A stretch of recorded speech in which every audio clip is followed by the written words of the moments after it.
Wanted to let you see a little bit about the supplies we'll be using this semester.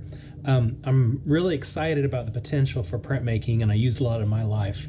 I've been making prints for many years. We are going to be working with linoleum primarily. It's a kind of petroleum product, rubbery material that we'll be carving.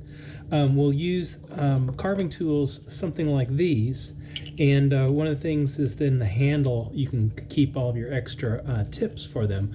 And there's a variety of tips that you can use. There's a V, there's a U gouge, there's a very fine tip.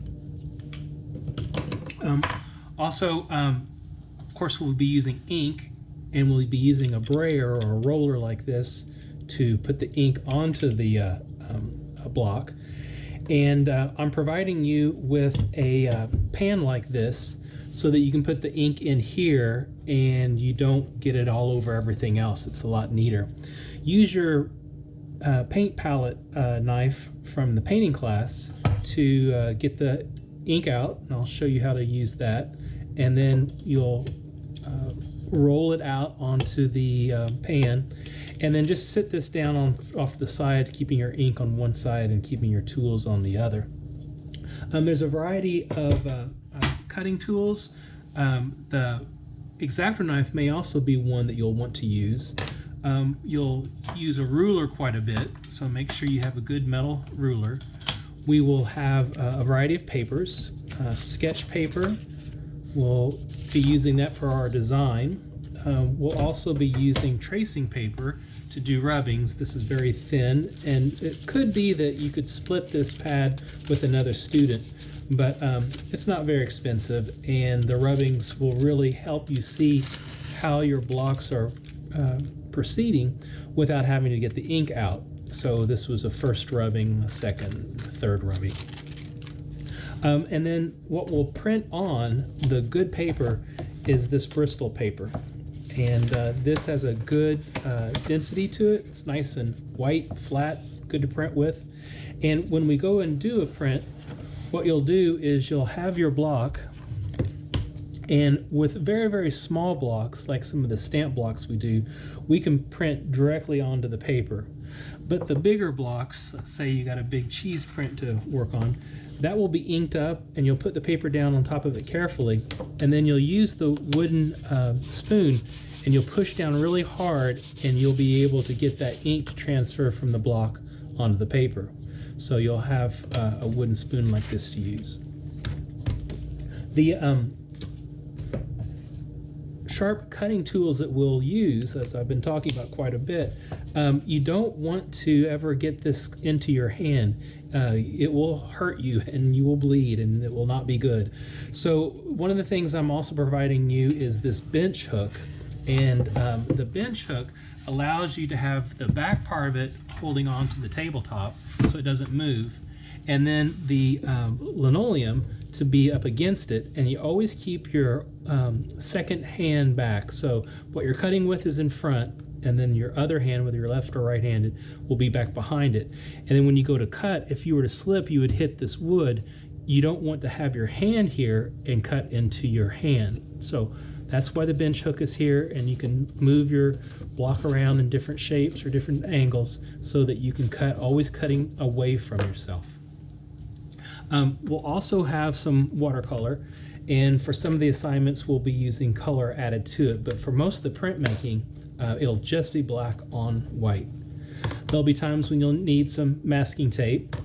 I would have your pencil for sketching. I would have a graphite stick for doing the rubbing, and then a bold Sharpie so that it doesn't smear once you start to do your drawing onto your block. So these three are good, and it could be any brand of marker. I would just make sure that it is not water-based, that it's a permanent marker.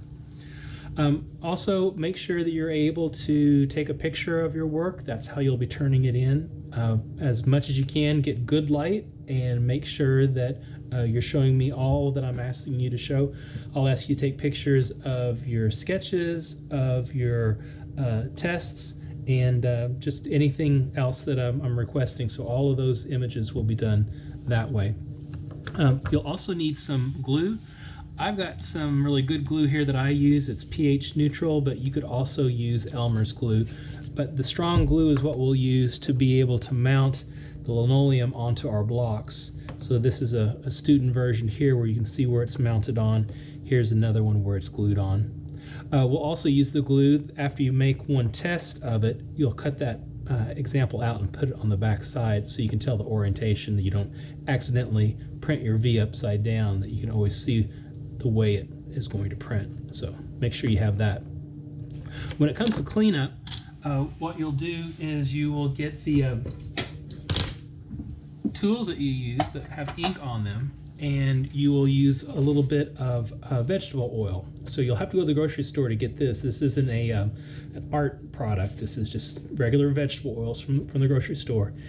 And it doesn't take very much, but you'll pour a little bit of this out, and the vegetable oil will dissolve the petroleum product of the ink, and it will soften that ink and make it so you can just wipe it up nice and clean. You don't have to use any turpentine or gasoline or any harsh chemicals or anything like that. So you'll want that, and then once you're finished, if you have any ink on your hands, I suggest getting something like Comet or Gojo, something from like how a mechanic would clean their hands. But this has some grit in it, and this will also work for if you've got it like on the counter any place. But if you use these pans like I've asked you to, and you get them clean every time, you won't have to worry about that ink transferring over and ruining a piece of clothing or furniture or whatever. So get yourself some good paper towels, the vegetable oil, some Comet. Those will all help out with your cleaning. That's pretty much it as far as what we'll be doing with the art supplies. I'll always try to articulate exactly what it is that we'll be needing for each assignment, and that will be in the Canvas pages, so you can refer back to there. But do go out and get all of your supplies right away. There's also one large sheet of paper that we'll use for the portrait, and I'll provide that for you. I got a grant for that, so I'll be able to get you that sheet of paper. And but do go and get everything right away so that we can start this class and get with printing. The class has some flexible turn-in dates, so if you do get sick and you get behind one day, you can get caught back up, but everything needs to be finished by December 1. So if we get all this stuff now, we won't be stressed out at the end of the semester. All right, I'll be back with more videos soon, so I'll see you soon. Thanks and welcome to the class.